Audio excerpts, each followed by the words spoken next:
दोस्तों, क्या आपको बार बार पेट दर्द, गैस, ब्लोटिंग, लूज मोशन या कॉन्स्टिपेशन होता है लेकिन आपकी सारी रिपोर्ट्स नॉर्मल आती है? तो एक बात बिल्कुल आपको समझ लेनी चाहिए कि ये कोई वहम नहीं है और ना ही ये आपकी ओवर थिंकिंग है। दोस्तों, एक साइंटिफिकली प्रूवन मेडिकल कंडीशन है और जिसे कहते हैं IBS यानी कि इरिटेबल बाउल सिंड्रोम। दोस्तों, आज मैं आपको साफ साफ बिना मिथ्स के बताऊंगा इंडिया में IBS क्यों तेज़ी से बढ़ रहा है, IBS के असली ट्रिगर्स क्या होते हैं और IBS को डेली लाइफ में साइंटिफिकली कैसे कंट्रोल किया जा सकता है। नमस्कार दोस्तों, मैं हूं डॉक्टर ऋषभ शर्मा, गैस्ट्रोनोलॉजिस्ट और लिवर स्पेशलिस्ट जयपुर से, और आप देख रहे हैं हमारा चैनल द डॉक हेल्थ। दोस्तों, आज की जानकारी American college of gastroenterology, American gastroenterological association, British medical journal, Gut journal जैसे ट्रस्टेड इंटरनेशनल गाइडलाइंस पर आधारित है। दोस्तों, सबसे पहले है जानते हैं IBS एक्चुअली है क्या। दोस्तों, IBS कोई इन्फेक्शन नहीं है, कोई टाइप का कैंसर नहीं है, ना ही आंतों का कोई स्ट्रक्चरल डैमेज है। IBS एक फंक्शनल गट डिसऑर्डर है। इसका मतलब क्या है? आंतें यानी गट हमारी ग्रॉसली नॉर्मल है लेकिन गट ब्रेन कम्युनिकेशन हमारा डिस्टर्ब हो गया है।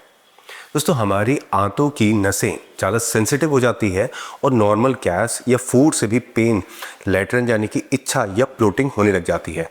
दोस्तों, अब देखते हैं IBS में आमतौर पर क्या होता है, क्या लक्षण होते हैं इसके।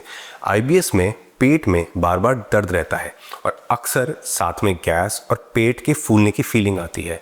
कभी कभी स्टूल्स अचानक लूज हो जाते हैं। दिन में 2-3 बार नहीं बल्कि 6-7 बार अर्जेंसी के साथ पेशेंट को स्टूल पास करने का इच्छा करती है। दोस्तों, इसे हम कहते हैं IBS डायरिया। दोस्तों, कभी कभी इसका उल्टा भी हो सकता है।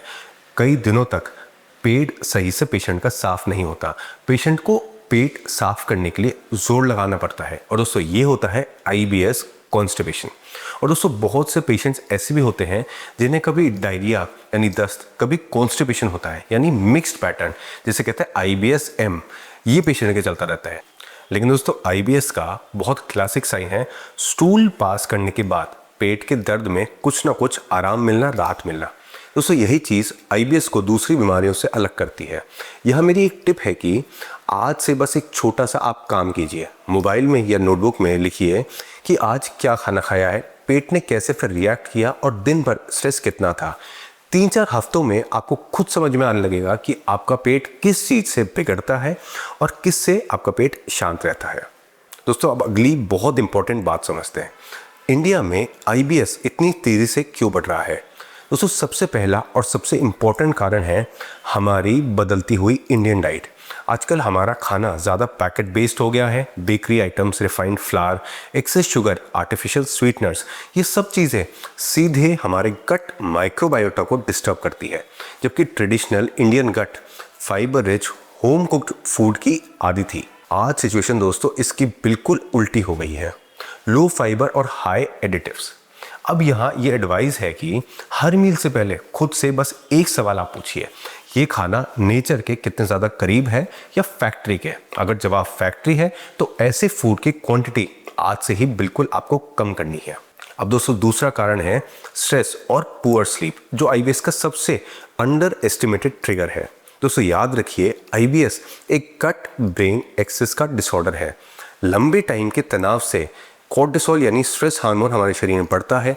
पुअर स्लीप से आंतों की नसें ज़्यादा सेंसिटिव हो जाती है और इसका रिजल्ट होता है IBS का सडन फ्लेयर अप होना। ब्रिटिश मेडिकल जर्नल और कर्ट जनरल दोस्तों साफ कहते हैं कि IBS के ट्रीटमेंट में स्ट्रेस मैनेजमेंट कोर थेरेपी का हिस्सा है। दोस्तों, यहाँ मेरी टिप ये है कि रोज़ सिर्फ 10 से 15 मिनट डीप ब्रीदिंग या फिर प्राणायाम या फिर स्लो वॉक आप ज़रूर करें। दोस्तों, कई पेशेंट्स में ये मेडिसिन जितना इफेक्टिव साबित होता है। अब दोस्तों, तीसरा बड़ा कारण है रिपीटेड एंटीबायोटिक्स का यूज़। दोस्तों, इंडिया में बिना ज़रूरत एंटीबायोटिक्स लेने से गट की गुड बैक्टीरिया भी दोस्तों डिस्ट्रॉय हो जाती है। बैड और गुड बैक्टीरिया का बैलेंस दोस्तों फिर बिगड़ता है और IBS के सिम्टम्स बढ़ जाते हैं। दोस्तों, मेरी एडवाइस है कि आप एंटीबायोटिक्स सिर्फ डॉक्टर की सलाह से लें और उसके बाद डाइट बेस्ड गट रिकवरी को दोस्तों बिल्कुल सीरियस लें। दोस्तों, अब समझते हैं IBS ट्रिगर्स हर इंसान में अलग क्यों होते हैं। दोस्तों, IBS में कोई one size fits all diet नहीं होती। कुछ लोगों को मिल्क या लैक्टोज से प्रॉब्लम होती है, कुछ को व्हीट यानी गेहूं से, जो हर बार ग्लूटेन डिजीज नहीं होती है। दोस्तों अनियन, गार्लिक जैसे हाई फोडमैप फूड्स, एक्सेस चाय कॉफ़ी या ऑयली फूड, ये सब भी दोस्तों कॉमन ट्रिगर्स हो सकते हैं। लेकिन आपको ये याद रखना है कि हर पेशेंट का गट अलग अलग तरीके से रिएक्ट करता है। दोस्तों यहाँ पर मेरी टिप ये है कि एक एक ट्रिगर को 7 से 10 दिन तक आइसोलेट करके आप टेस्ट कीजिए। एक साथ सब बंद मत कीजिए, क्योंकि इससे गट और ज़्यादा सेंसिटिव हो जाती है। ऐसे करने से आप IBS का ट्रिगर पकड़ पाएंगे और उससे अपना बचाव भी कर पाएंगे। दोस्तों अब बात करते हैं IBS की डाइट की। साइंस क्या कहती है? दोस्तों गाइडलाइंस एक लो फोडमैप अप्रोच सपोर्ट करती है। फोडमैप यानी ऐसे फर्मेंटेबल कार्बोहाइड्रेट्स जो गट में गैस और पेन बढ़ाते हैं। दोस्तों यहाँ पर एक बात समझना बहुत ज़रूरी है, लो फोडमैप एक टेम्पररी स्ट्रैटेजी है, लाइफ टाइम रिस्ट्रिक्शन नहीं है। आप हाई फोडमैप फूड्स और लो फोडमैप फूड्स की लिस्ट डिस्क्रिप्शन में दिए लिंक पर आप देख सकते हैं। दोस्तों यहाँ पर मेरी एडवाइस ये है कि आप लो फोडमैप फूड्स को 2 से 4 हफ्ते की ट्रायल पर लीजिए। अगर आपको सिम्टम्स में रिलीफ आता है तो फिर आप हाई फोडमैप फूड्स हैं उनको धीरे धीरे एक एक करके री इंट्रोड्यूस कीजिए। दोस्तों यही सबसे सेफ तरीका है। दोस्तों फाइबर्स के बारे में भी एक बड़ा मिथ है। IBS में क्वांटिटी से ज़्यादा क्वालिटी और फाइबर इंपॉर्टेंट है। दोस्तों रॉ फाइबर कई बार हमारे सिम्टम्स बढ़ा सकता है। दोस्तों यहाँ बेस्ट टॉलरेटेड ऑप्शंस हैं ओट्स, साइलियम हस्क यानी कि इसबगोल और सॉफ्ट कुक्ड वेजिटेबल्स। दोस्तों यहाँ पर मेरी एडवाइस ये है कि आप इसबगोल 1 से 2 चम्मच रात को गुनगुने पानी के साथ लें, लेकिन यहाँ ये आपको रोज करना है। इसमें दोस्तों कंसिस्टेंसी मेंटेन करना बहुत ज़्यादा ज़रूरी है। दोस्तों अब बात करते हैं मेडिसिन की। दोस्तों IBS में मेडिसिन एक सपोर्टिव रोल निभाती है। एंटी स्पास्मोडिक्स पेन कंट्रोल करने के लिए, कट सिलेक्टिव एजेंट्स मोटिलिटी को बैलेंस करने के लिए, और प्रोबायोटिक्स वो भी दोस्तों स्ट्रेन स्पेसिफिक, और ये होती है लिमिटेड ड्यूरेशन के लिए। लेकिन दोस्तों आपको ध्यान ये रखना है कि सिर्फ मेडिसिन से IBS ठीक नहीं होता। लाइफस्टाइल और डाइटरी चेंजेस बहुत ज़्यादा ज़रूरी रोल प्ले करते हैं।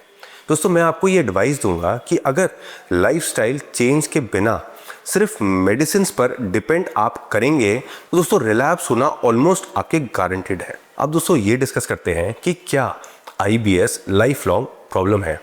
दोस्तों इसका जवाब है एकदम नहीं।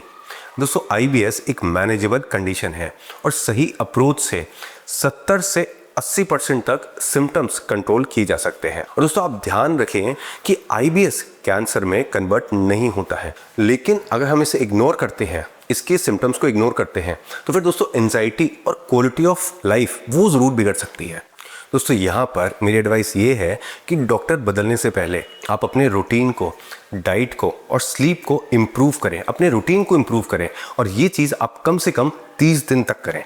लेकिन दोस्तों कुछ सिचुएशंस में डॉक्टर को दिखाना भी दोस्तों बहुत ज़रूरी हो जाता है। ये कब होता है? अगर आपके वेट लॉस हो रहा है, आपके लेटरिन में ब्लड आ रहा है, नाइट सिम्टम्स हैं आपके, अनीमिया है यानी खून की कमी है, या फैमिली हिस्ट्री में इन्फ्लेमेटरी बाउल डिजीज़ यानी IBD या कैंसर है, तो फिर दोस्तों आपको IBS अज्यूम नहीं करना चाहिए। दोस्तों आपको ये ध्यान रखना है कि IBS एक रूल आउट डायग्नोसिस है और इसका प्रॉपर इवैल्यूएशन होना दोस्तों बहुत ज़्यादा ज़रूरी है। अब दोस्तों कंक्लूजन में बस आप इतना याद रखिए कि IBS कोई आंतों की कमज़ोरी नहीं है, ये एक मॉडर्न लाइफस्टाइल कट डिसऑर्डर है। ये डर से नहीं, साइंस से, सही रूटीन से और पेशेंस से कंट्रोल होता है। दोस्तों अगर आपको ये वीडियो इन्फॉर्मेटिव लगी हो तो इसे ज़रूर शेयर कीजिए, क्योंकि IBS एक साइलेंट सफरिंग है। और दोस्तों अगर आप चाहते हैं गट फ्रेंडली इंडियन डाइट और IBS स्पेसिफिक गाइडेंस, तो डाइट ऑफ हेल्थ को आप ज़रूर सब्सक्राइब कीजिए। दोस्तों मैं हूं डॉक्टर ऋषभ शर्मा, गैस्ट्रोन्टोलॉजिस्ट और लिवर स्पेशलिस्ट, जयपुर से, आपकी गट हेल्थ का साइंटिफिक साथी। नमस्कार।